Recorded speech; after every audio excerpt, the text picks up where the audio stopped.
Hi everyone. What's up, guys? Welcome to the interview. I'm with Motus here, Yes, sir. and we're gonna ask him a few questions. So let's start. So first question by Momi Wubs.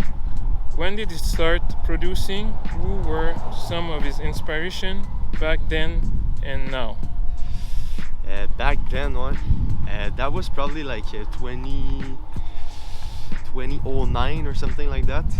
I was in Sec 3 in high school, and yeah, man, I think I was inspired a lot by electronic music. That's why I started picking up the DAW. I didn't start making music because of acoustical instrument, really. It was more like a desire to reproduce some of the electronic sounds I've been hearing. My friends were listening to a lot of like Infected Mushroom and Skrillex back in the days, Deadmau5, and also Daft Punk, man, was one of my biggest inspiration probably when I started. And I just picked up a copy of FL, man, and started making stuff in my computer. That was it, man.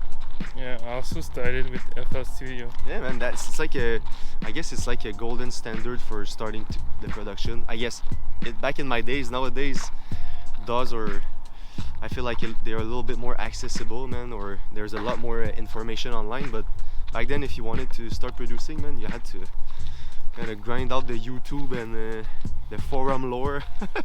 Yeah. Yeah, that's it. Yeah. So next question by Kenza Little Genius. Where do you find your inspiration? Yeah, that was a question that came back a lot because I read the question before, guys, just so I could prepare a little bit so I don't get too long on the answers. Yes. But yeah, man, I guess I'm inspired mostly by life, man, and just chilling in general with the people I love, spending good time. And then when I do those things, usually I get a little bit happier, less bored, you know. So I guess it sparks sometime. I guess that's where inspiration comes from, right? When you're feeling some type of way. Yeah. So when you're I don't know, angry, man, yeah, exactly. I try to listen sad, to sometimes, you know. try to listen to my feelings, man, to make sure that I don't produce, you know, anytime when I don't want to. But there's also a discipline aspect, you know, where I'm inspired by people who take actions in life, you know, when we can sit if you want. Yeah. Yeah, that's it. Yeah.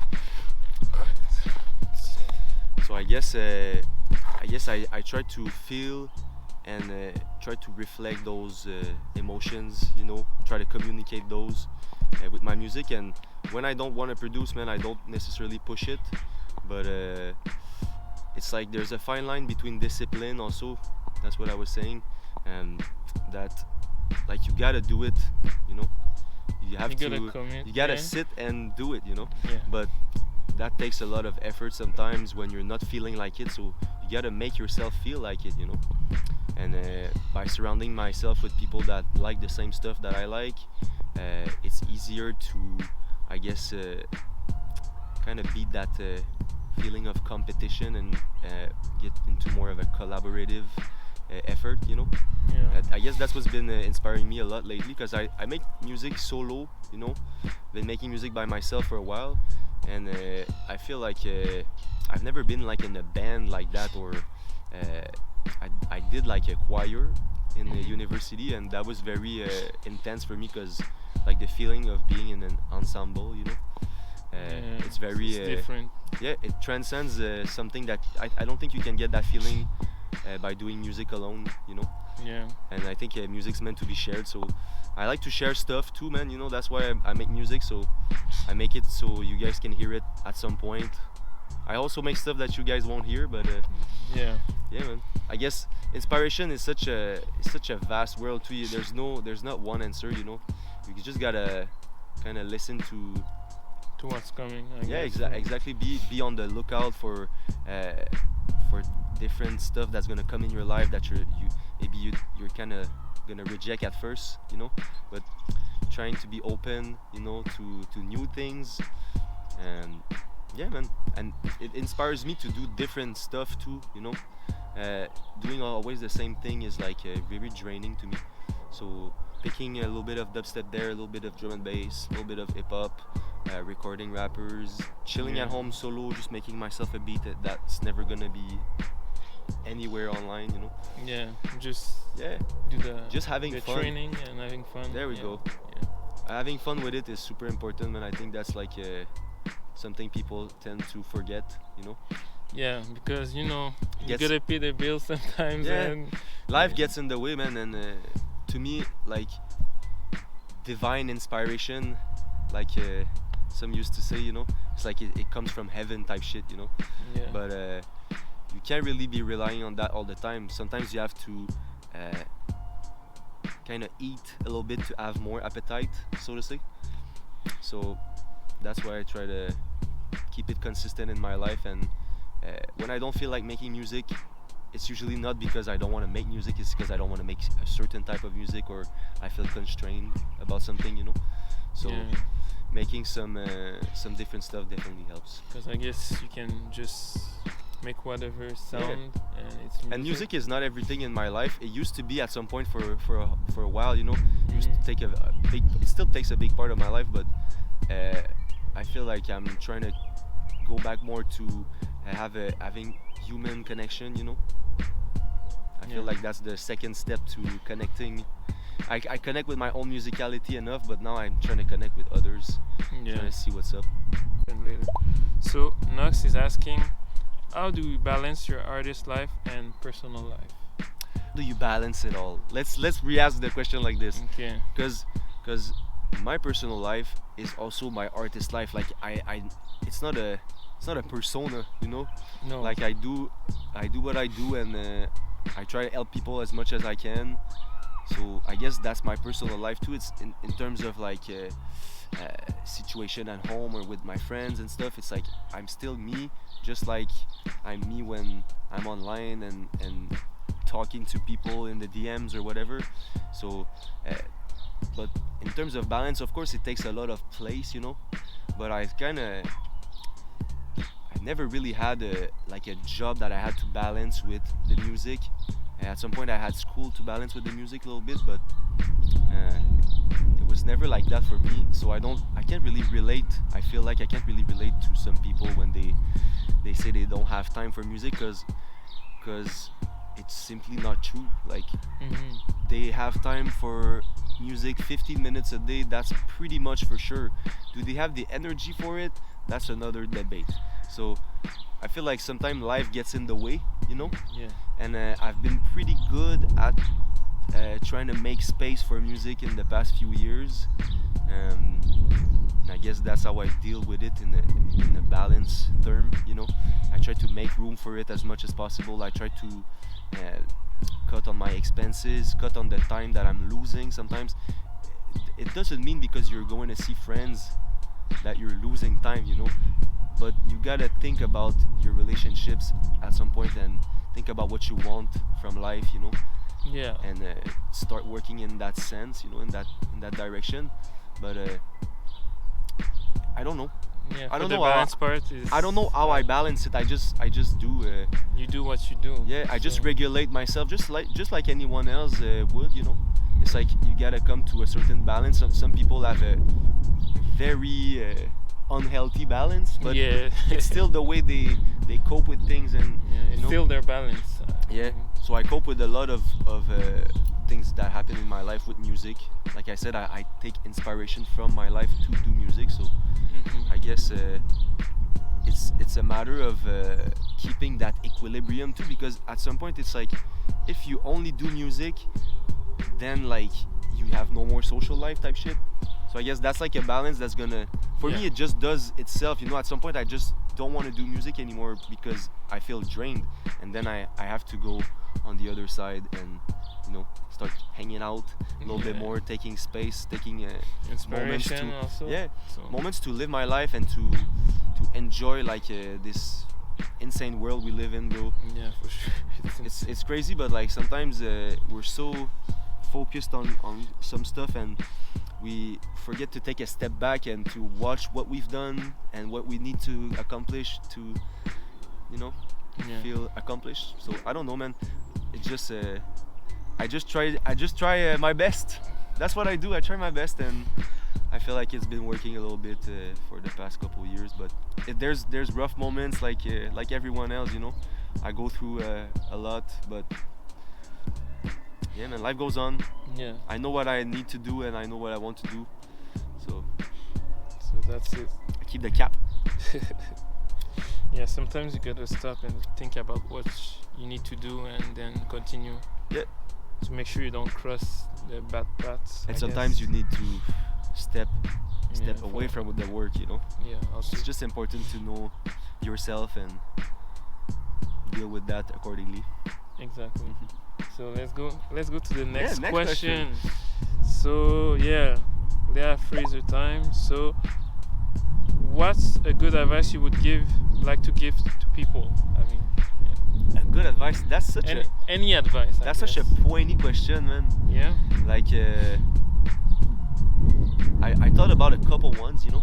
Okay. I feel like one thing most people they tend to do is to wait, you know, until they put music out or put themselves out there, or you know, me personally, I don't really like to post online that much. I don't like to do content as much as other creators do, you know. I like to make music, so I put my music out there. So if you're a creator that likes to do video, you need to start putting videos out there. You can't be waiting for the perfect video, you know.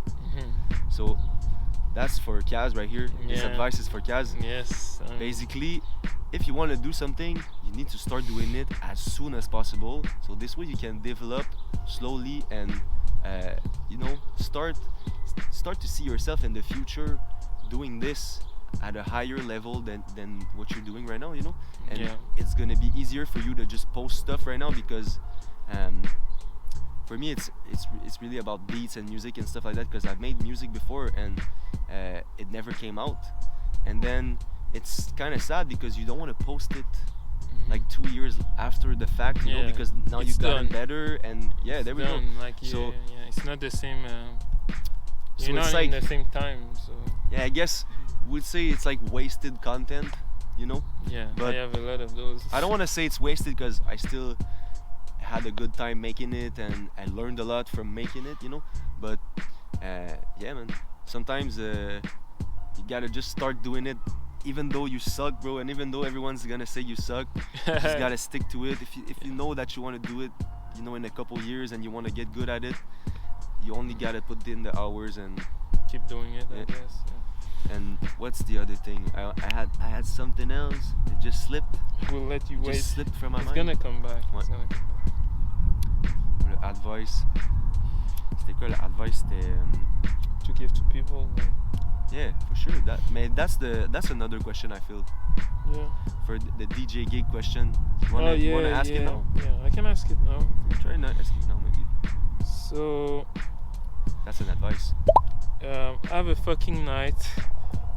He's asking, any tips for a DJ? Yeah, that's his name. Any tips for a DJ just starting to get gigs? Advice. There we go. That's an advice. So, I guess, man, don't sell yourself short.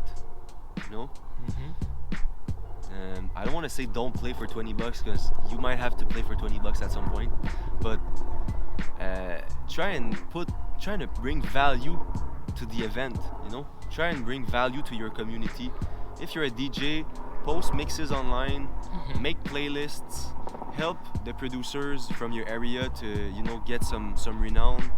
And if you're a producer, make tunes, give free downloads, you know, make content for the community. If you wanna, you know, make interviews like these, bro. I feel like there's a lack of archiving in our scene, you know. Yeah. There's a lot going, and there's a lot that just disappears because it's part of the event moment. But people should know like how it's going, what people are doing, their motivations, and I think that sums it up mostly. But so to come back to the DJ question, because that was an advice I wanted to give on the last question. So yes. If you're a DJ and you're trying to get gigs, there's only one way to go about it. You gotta attend the events at some point to meet those people and to get to know them, try to know, how their events are working, when they're doing it, when's their next event, who they're trying to book. Trying to get to know these guys, and then at some point, if you're giving value to these guys, they might give you a booking. You can ask for a booking, but me personally, I don't like asking in life, I like when people come to me and they ask me for something because they need help, they need my expertise, or for whatever reason, because they know that I'm gonna bring them value. So I don't want to go to someone and be like, yo, can you please book me to your next show, bro? Please. Begging to get booked, I'm trying to keep my my value, I'm trying to bring it up, and I'm trying to bring everyone up with me. So if you're going to approach the DJ gig thing, of course, maybe at first they're not gonna want to pay you. They're gonna want to test your skill, or whatever. They're gonna want to have you send in a mix or what. But at some point, you're gonna have to start raising the bar for yourself, if you don't want to stay the free DJ forever. And also, advice for DJs, man. Promoters talk a lot, they talk a lot in between each other. So if you start talking shit about them and whatnot, bro, it's not gonna be good for you. You gotta have a positive attitude as much as possible. Of course, sometimes it's triggering seeing a name on the lineup when maybe this guy, you think he's a douchebag or whatever, and he got on that lineup, and you've been putting so much more work than this guy, and you didn't get on that lineup. But there's a reason for that, and it's because these promoters are selling tickets, and if you're not selling more tickets or enough tickets for them, you're not gonna get booked at some point. And of course, there's always a couple promoters that do it for the culture, and they're ready to invest, and sometimes they're even ready to lose money, to get some artists over or whatever. But you're not gonna be one of those artists at first. No. So if you want to start charging for your sets and getting some good work conditions, you gotta start from the bottom and build your way up. And the only way you can do that is by going to the events, being nice to people and friendly. That's what like, I mean, if you're not doing that, you're basically a hater. I'm not gonna lie. Like, just pull up, be friendly, try to have meet a good some time, people, and let people have a good time. If they want to play that silly ass tune that you hate, bro, you don't need to go around gossiping about. Like, that's right. Just trying to present yourself nicely and be a nice person. There we go. All right. So, do you mind if we can move go a walk? bit. Yeah, let's go. All right. Can you hold this? Of course. Thank you. So, next question is, what's the biggest difference in this live scene from when you started to the current day? I feel like there was a lot more people coming out to shows, and it was, a lot more people, a lot more underground shows, and a lot more underground people coming to shows. I feel like nowadays the dubstep has become a little bit more of a mainstream genre, so it also impacts on the fan base a little bit. I'm not complaining, it's just a phenomenon that was bound to happen, because that's how the dubstep is growing, Every genre that's gonna come popular is gonna be a little bit of a, it's gonna attract people from other genres that are just fan of music, and they fan of shows and whatever, but maybe they don't listen to dubstep in their free time, or maybe they don't know anything about the dubstep roots, but that's not that's not a big deal, but it just makes the crowd a lot different. There's always that underground I guess scene, but that's also there's kind of an elitism to it, You think? Yeah, man. So should we go this way? We can sit on this one, or we can keep walking. But yeah, it's like people have a tendency to try to separate people. These guys are the whoops, these guys are the psybots, or whatever they call it. I don't know. These guys are the rhythm heads. These guys. They listen to deep dubstep only, they don't want to listen to any hard wobbles, and these guys are the color bass, you know, Yeah. crew. So I don't know. It's like we tend to separate stuff because we have a easier time, you know, compartmenting music and saying that this music is this genre or whatever. But when it comes to the shows and the scene, it's like everyone's just coming to have a good time, you know, in the end, and they're coming because they don't want to be judged, you know, because that's what it was back then when we had the scene. It was like a flourishing, I guess, environment where people would come and not be afraid of being judged, you know. They wanted to come and just have a good time, bro. Yeah. Be Do their thing mostly, yeah. I guess. Be outside of the prejudices and what society would think of them, you know.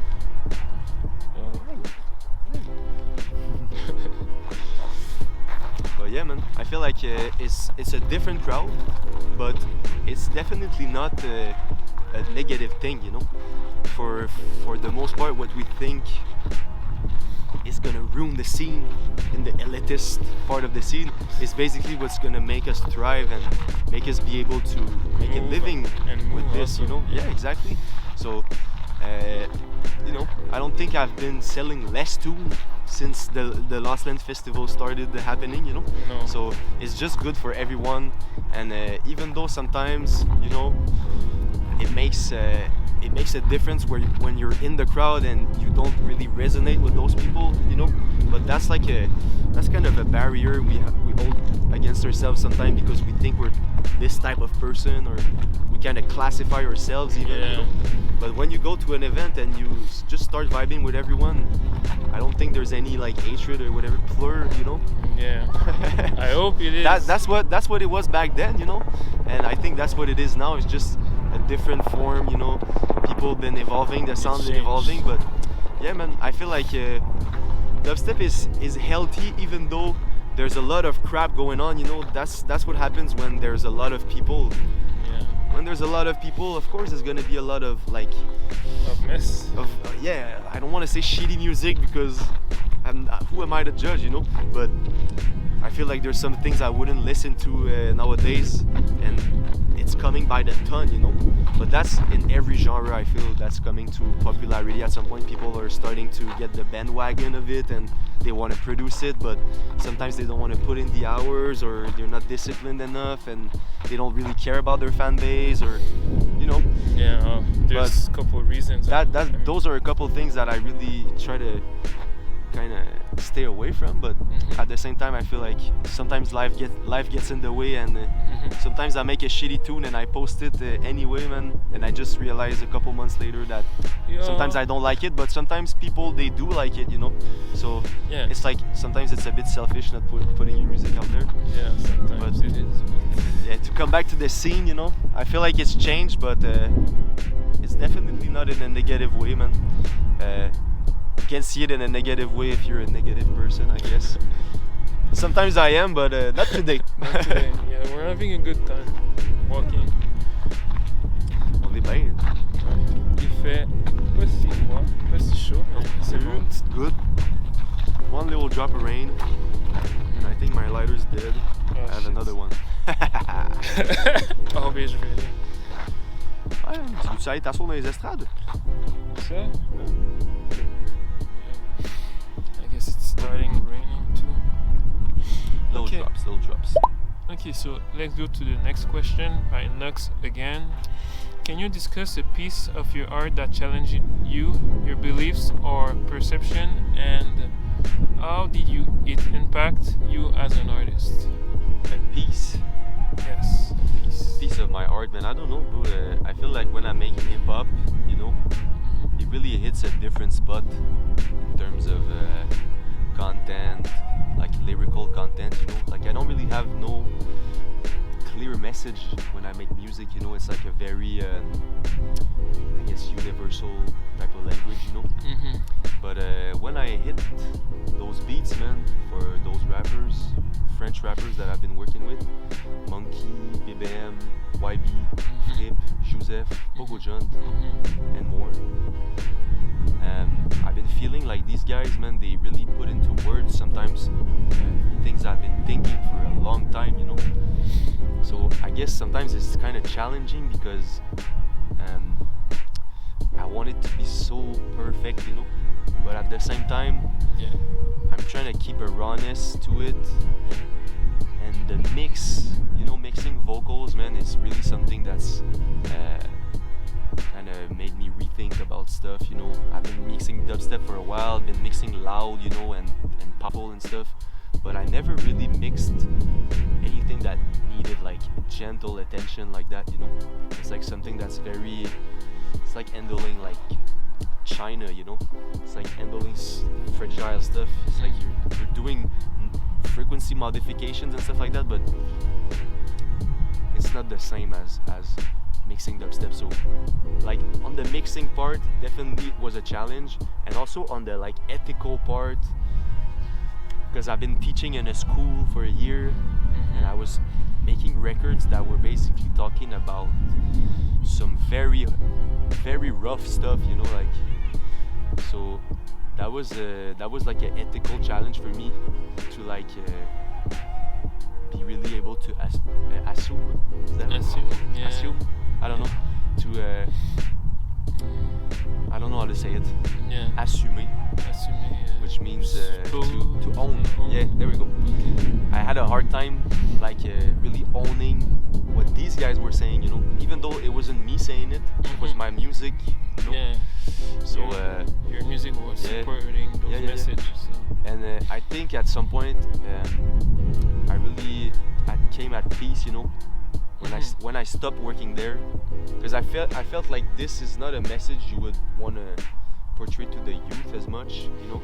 But I feel like a grown adult can really listen to those lyrics and those messages and those situations that are described in the music and really kind of think either for a first degree but to a second degree too, you know, like get an idea of like what it's like to live in Quebec also, you know, because there's a lot of slang in there and there's a lot of Franglish bars, you know. So you gotta be in Quebec to understand. Therefore, or you gotta study kind of the slang or ask, you know. But there's no rap genius for these bars yet, so. But I just love making this music. Maybe we're gonna get there. Yeah, for sure. Yeah. Hopefully one day. Yeah. But that was probably the most challenging project I've worked on, you know. But it's not like it's not one piece of art, but just overall like the whole like vocal recording journey is something that's very interesting and very challenging for sure. That sums it up. So I'm gonna go next question. So Captain was asking, what was the first song where Motus got his aura from? So what was the first song you got your aura from? What's your sound? Basically, I guess. I feel like it was. I feel like the first tune I put on SoundCloud from Motus was called Surprise. I feel like it's still online though. Surprise. If you guys scroll like all the way down on my SoundCloud, it's probably there still. Yeah. Or if you just look it up, you can look it up in the bar. Alright. But yeah, man, it's like. Do we link it up? Yeah, you can link it up down in the description if you want. Okay, I'll link it up. But yeah, man, my girlfriend at the time. She made like a little design that looked a bit like Jack from Nightmare Before Christmas. You know, it's kind of inspired by that. I kind of remember that. It was like a voodoo doll type shit, and it was a really pretty drawing actually. And I kind of asked her if I could, because she wrote Motus on the page, because that's how she named the character. So I basically asked her, you know, if I could take that as my branding and stuff, and she gave me the go. Okay. So I started using Motus as an AKA. Alias. There we go. Yeah. And I've been writing it since I think probably 2010 type shit. Yes, I think so. Or maybe a little bit after that, 2010-11. But and you never changed since? No, I never changed. And even though I started making hip hop, I didn't want to change because I felt like it was something that's like encompassing everything. You know, like I don't want to start splitting myself into multiple accounts. You know, I've done it before. I had like a beat account before, and it was just hard managing like 2 accounts with 2 separate brands. Even though it kind of separates the audience, you know, and it makes it easier sometimes to market and stuff. Because I know some of my dubstep fans don't listen to the beats because they're French rap beats and they don't understand anything, you know.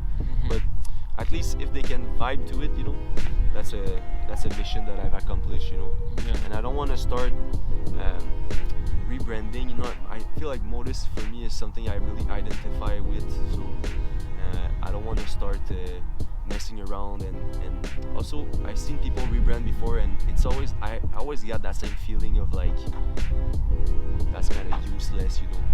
Yeah. But I feel like if I felt like my AKA was like outdated or something, and I didn't resonate with it anymore, you know, I would probably just stop. But I don't know. I've not gotten to that point yet, so hopefully it stays for a couple more years. And I feel like in terms of longevity, in terms of legacy, you know, keeping the same name is something pretty crazy when you're gonna talk about like a rap beat that's produced, and then people are gonna be like, "Is the same Motus that made this?" You know, and people are gonna be like, "Yeah." So I feel like it's just easier for me to get a hold of all my music together, and you know, yeah, it's true. I'm already spread thin on so many projects, you know, that if I start naming them differently and stuff, it's gonna be hard. I have the Ghost Bandits shirts also. There's a second shirt out now. If you want to pre-order, link in the description below. All right, we're gonna put this. Yeah, plug this. So yeah, make sure you get them. They're really pretty, by the way. So like this is another brand with another name. So I have a hard time like managing different aliases and stuff like that. So I want to keep Motus as one thing, and everything I do with the music, I put it on there. All right. But the question was the aura actually. Yeah. So I don't know. The aura came from the little drawing, you know, the little character, and also the fact that I wanted to make a certain type of dubstep, you know, because I was listening to a lot of Get Darker stuff. The 80 Get Darker, man, I listened to this stream so many times, you know, and I wanted to make some stuff that was minimal, you know. That's what I was into.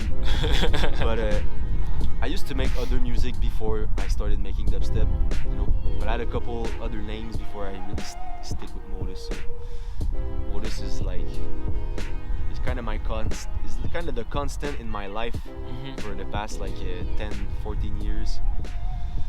And so yeah, very moreover, grateful. in many more years, hopefully, many more years as Motus. Yeah. Alright, so I believe we can go at probably our last spot.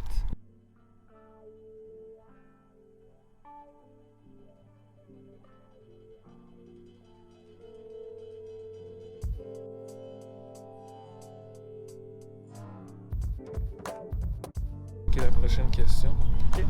Okay. So next question is gonna be easy. So trip artists. One is asking, Riddim or Trench? Why can't we have both? Why not both? Oh my god. Okay. No? Yeah. But more seriously, no? More seriously, I don't really believe in like labeling that much, you know? Like I made a tune that was called Real Riddim back then, just to make fun of people that would say these things, you know. It's like, for me, I use more the term OG Riddim now, you know. I feel like it describes it a little bit better in terms of, it's not real, like, what the fuck is real Riddim, bro? But I feel like real Trench is not a thing either, because it's something that's vast, man. It can be interpreted differently by people, you know. I feel like there's a difference between these two things, you know. I'm not dumb, look. I can separate, like, but where you draw the line, that's where like where's the crossover, you know. So I don't know, man. For me, I like to describe my music as dubstep, and when people they ask for like a description, I say Riddim because that's what I've been saying for the past 10 years. Yeah. But all be. if everyone starts using the word trench, bro, I'm not gonna be a counter current boy and be like, oh, bro, people are so dumb. They say Riddim still, but like, I'm just gonna use the word that people are gonna identify my music with, you know. And right now, I don't think I'm making OG Riddim as much because I've been thickening up my sound a little bit. I use a little bit more distortion and stuff like that, so I don't really feel like it's like minimal Riddim anymore, you know, minimal dubstep, I guess. But sometimes I make deeper shit, sometimes I make heavier shit, so I don't want to like classify or say that I like one more than the other, man. I love both of the, I guess I say both because it's a spectrum, right? Like there's kind of a fader there and you can kind of crossfade, you know. So sometimes I make trenchier shit and sometimes I make more rhythm shit, you know. Yeah. I think that's it, man. We're in the tunnel now. Yeah. It says dark spot. You might not be able to see. This way is rhythm and this way is trench. See? Slowly we're going towards rhythm. Right. Yeah. So let's go to the rhythm.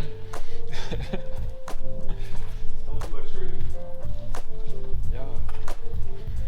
All right. So next question is, who's your biggest inspiration from Leah Fraser? That's probably not gonna be answered. No answer for that. Me, man, I hate favorites or like pick one type questions.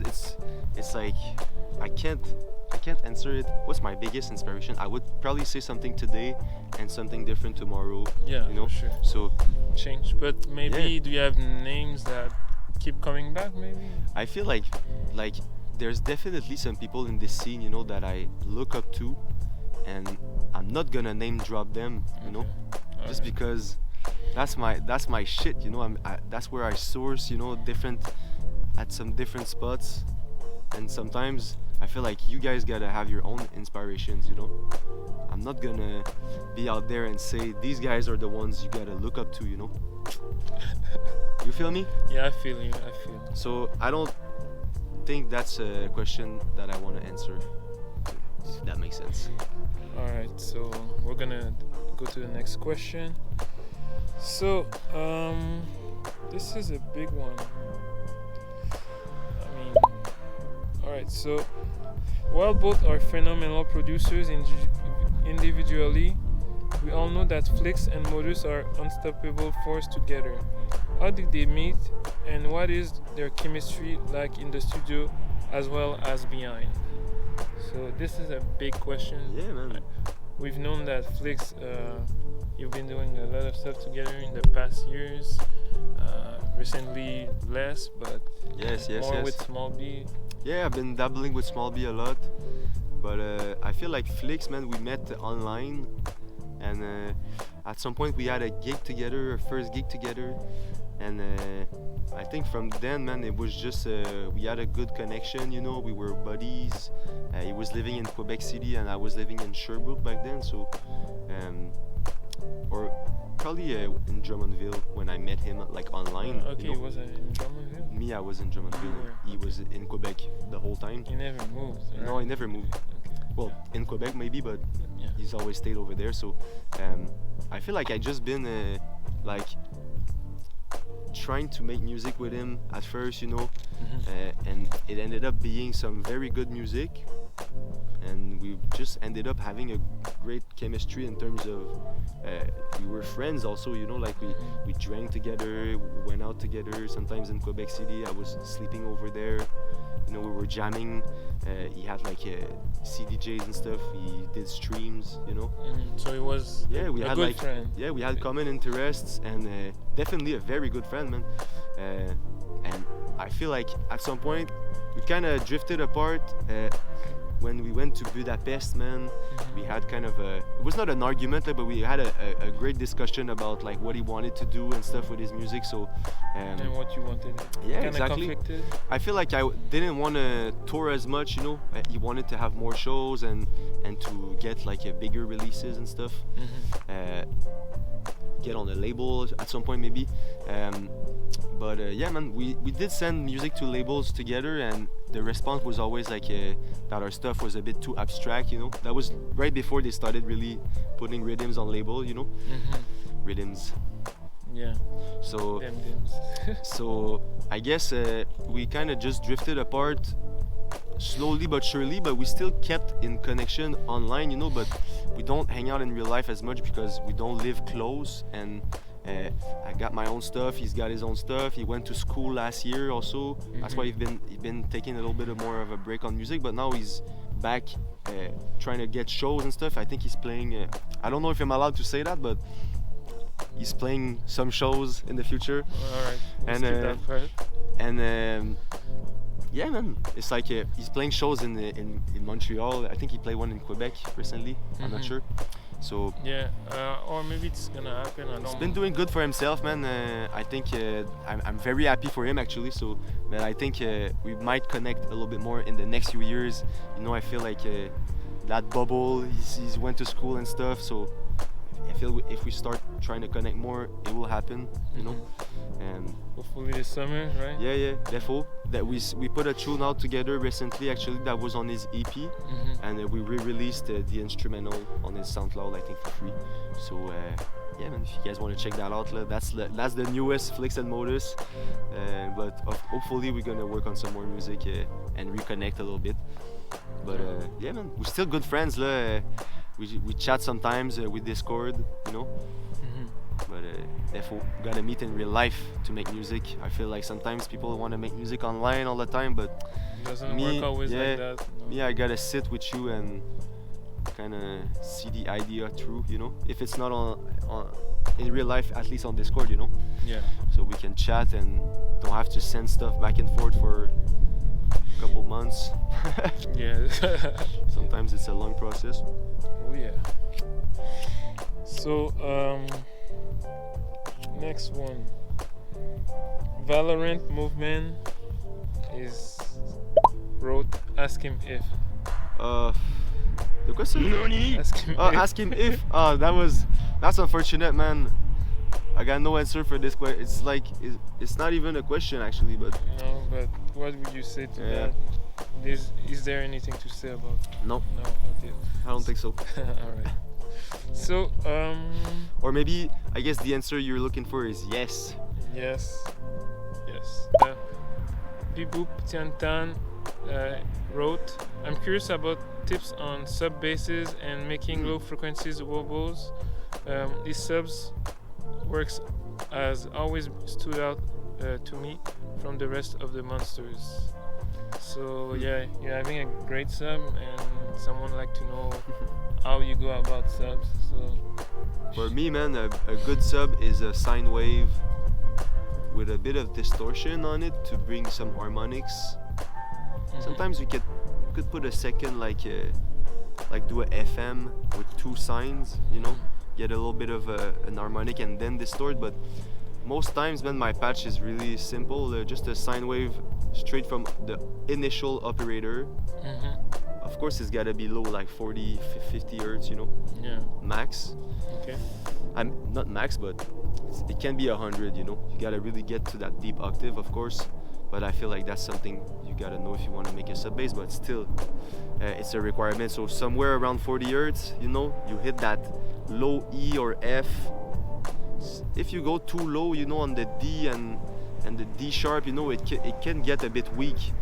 But if you stay on E, F, F sharp, G starting to get a bit high still, but it can be manageable, probably up to A or something. You could go up to C, but if you want a deep, low, powerful sub, I feel you could probably stay around like, yeah, E to F sharp, I think is probably the best spot for the power. And yeah, just distort a little bit. What I do in my chain is I put in overdrive Okay. in Ableton, and I put the little yellow circle all the way to the bottom left of the window. Alright, if you... I'm I can probably edit down the... I'm gonna screenshot the chain and put it for you guys. So it's gonna be there. The overdrive with the little yellow dot on the left right corner, 50-50, you can play with those also. And I put an amp, I don't know what the dry width is, probably in rock, if I want to have that aggressiveness. Or blues, do you like blues? Blues is for more soft stuff, but rock is like aggressive. And then I filter afterwards to take all the high frequencies out to make sure I only have the bass frequencies. And also, biggest tip is if you like lack that movement, of course you gotta add an amplitude modulation to it, so you make the volume go up and down with your synth, so it follows your synth. You could have a full sub bass, but so if you make the sub move with the pitch and the amplitude, there's gonna be movement. Of course, it's gotta kind of follow your track structure and stuff, but yeah, man, the key to having a good sub is to have like some kind of dynamic to it, and dynamic in the pitch also is gonna make that woofer really push some air, so it's gonna emphasize the movement. I think that's the secret for me. Clean sub, clean sign with some distortion if needed, and just a little bit of a movement, pitch movement or whatever. And if you want, you can put a second layer in the mids, but you gotta copy your sub basically, and then you distort. Either you distort even more if it's not enough to get those mid frequencies, or you could also use like a saw or a square, which are basically distorted signs also. So if you use those, you're gonna get a lot more harmonics too. So you gotta really filter to make it kind of fit in the lower mids, somewhere between 100 and 300 maybe. Really filter that tight, and you can add it back to the sub. I think that's what I did in Truth. So go listen to Truth. And I know people have been saying the sub was crazy, so that's probably what it was, man. I don't know. The movement, the fact that it's really lined up with the synth also in terms of milliseconds and sync. So all of those things, great sub. But also you gotta push it in the mix. That's also another issue. Some people they lack sub just because the sub is dope, but they don't put enough volume. So you gotta mix down from the sub and the kick, and then you mix all your other stuff from there. So this way your sub and your kick is like the loudest it can possibly get, Yeah. So I guess that sums it up. Yeah, pretty much. So we're gonna head up to the last question. Last question, bro. And I guess it's my question. So it's gonna be, where do you see Motus going? Ah, that's a great question, man. Where do you see? I don't really see myself that far ahead. Like usually I live like week to week, month to month, I don't really know where I'm gonna go with this project in 10 years from now or 5 years from now. I know what I'm gonna do this week, what I gotta do. I got some stuff planned, but I don't really go much more further than 6 months, and I don't really have big plans either. Like I used to be a more ambitious person, I think, and then I don't know, man, I've been content in life by doing some smaller stuff and taking less space sometimes, having time to live my life. So I guess I see Motus being like some kind of balanced music contributor. And I want to still make music in 10 years, that's for sure. I love making music, but sometimes gotta take breaks and stuff. So I don't know if I will have to take a 2-year break at some point for any reason, but I don't want that for myself, But sometimes life gets in the way. So yeah, man, I'm trying to head towards like a more healthy, I guess, lifestyle? Yeah, maybe? definitely, man. Because I'm smoking a lot. I think that's a question we skipped, man. Also. Yeah, and I lied. So last question was by Momi Wubs. There we go. Let's put it in there. Yeah, let's slide put it in there. So how much weed do he smokes in a week? I think I probably smoke 7 grams every week for sure. You know, for sure. Oh yeah, for sure. And sometimes more. So that's definitely something that I want to cut back on in the next few years. But I feel great smoking weed. I love smoking. You know, j'adore le buzz. Okay, so I love chilling with people also, and I feel like weed is such a social triggering drug for me, you know. I don't feel like I have to retire and in my corner when I smoke and it's a mosquito. Yeah, mosquito. Thanks. I feel comfortable smoking in my daily life, you know. It wasn't always like that, you know. Sometimes I had work, sometimes I had stuff I needed to attend and I didn't want to be high, but the addiction, you know, was getting in the way. But it always helped me, you know, get creative, always put me to work, you know. That's what kind of triggers me to work. If I don't smoke, I feel like that's where I kind of loaf all day, you know. So smoking is part of my lifestyle, but definitely, man, trying to cut back on that. If I'm gonna be 40 in 10 years from now, I can't be smoking as much weed, or maybe I can actually, who knows, you know. But definitely gonna try and exercise more, man. I was into sports, you know, when I was in high school and stuff, been playing soccer, football, and you know, but nowadays I'm pretty I'm sit all day, you know, doing stuff at the computer, and I walk a lot, you know, I commute, it keeps me active, but you know, I'm trying to really push myself to get fit, you know, a little bit. This way I can handle my life a little bit better, and probably gonna help a lot with the mental strains and all of that comes with the kind of workaholism, you know. Yeah. So, but that's like that's I guess part of balance also, you know, how to balance personal and work life and stuff. So it's not always easy. But you know, hanging out with friends is always for me like kind of the counterpart to being alone and making stuff for myself and for you guys, you know. But yeah, man, I feel like we could be running towards home, you know, just to get active a little bit. But yeah, let's go. Let's do this. Let's do it. You run fast, bro. Alright, let's go. Je monte la côte. Ouais, je monte la côte. Running with the joke. So that was. Should we end up this interview like this? Yeah, I think so, man. Have a great time, guys. Thanks for listening. Yeah, and take it easy. Take it easy. See you later.